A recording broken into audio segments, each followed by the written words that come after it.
What do we say to the god of death? Not today.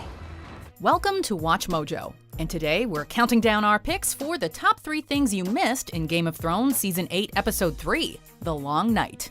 Before we begin, we publish new content every day, so be sure to subscribe to our channel and ring the bell to get notified about our latest videos. Number 3, a giant through the gate. What's worse than a bloodthirsty wight? A giant bloodthirsty wight, that's what. The prospect of facing an ice giant became an absolute certainty in the first episode of Season 7, and we finally saw the beast in action. The confrontation with the zombie giant mirrors the events of the Battle of the Bastards in more ways than one. In that battle, the giant 1-1 broke through the gate of Winterfell before being killed by an arrow through the eye courtesy of Ramsay Bolton. Just like 1-1, the ice giant breaks through the Winterfell gate, and in one of the most epic death scenes in the show's history, young Lyanna Mormont, Lady of Bear Island, uses her dying breath to stab the beast in the eye with a piece of dragon glass.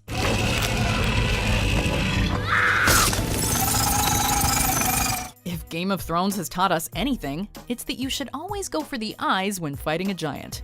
Number 2, a battle in the Godswood.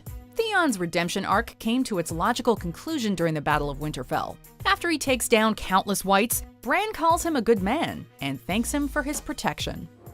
You're a good man.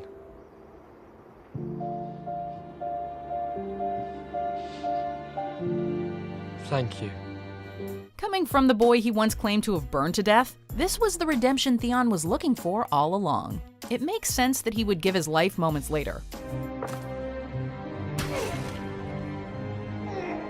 This scene is actually cleverly foreshadowed in the second episode of the show, and one of Theon's earliest scenes. When Catelyn Stark meets with Robb, Maester Luwin, Sir Roderick, and Theon in the Godswood to tell them that she believes Lannisters to be responsible for Bran's fall, the prospect of war is mentioned. If it's war they want, if it comes to that, you know I'll stand behind What? you.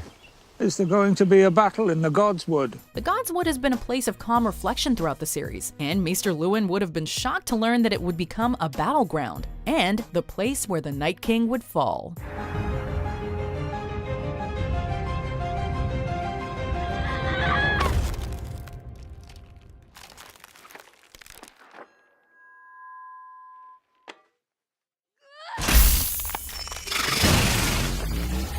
Before we get to our top moment, here are some of the best lines from this week's episode.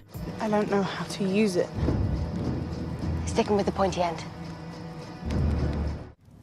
Maybe we should have stayed married.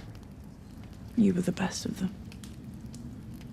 What a terrifying thought. We're fighting death! I can't beat death.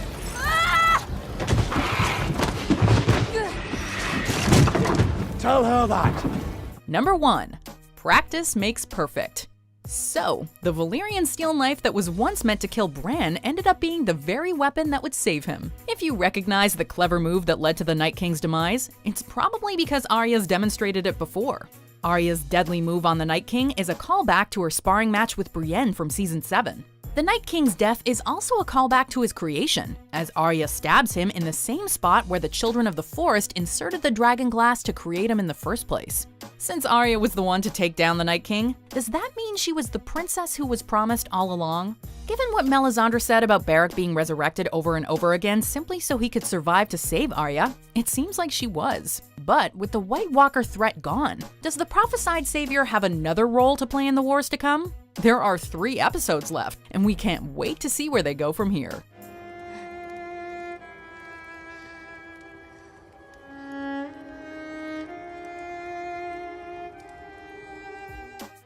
Do you agree with our picks? Check out these other great clips from Watch Mojo, and be sure to subscribe and ring the bell to be notified about our latest videos.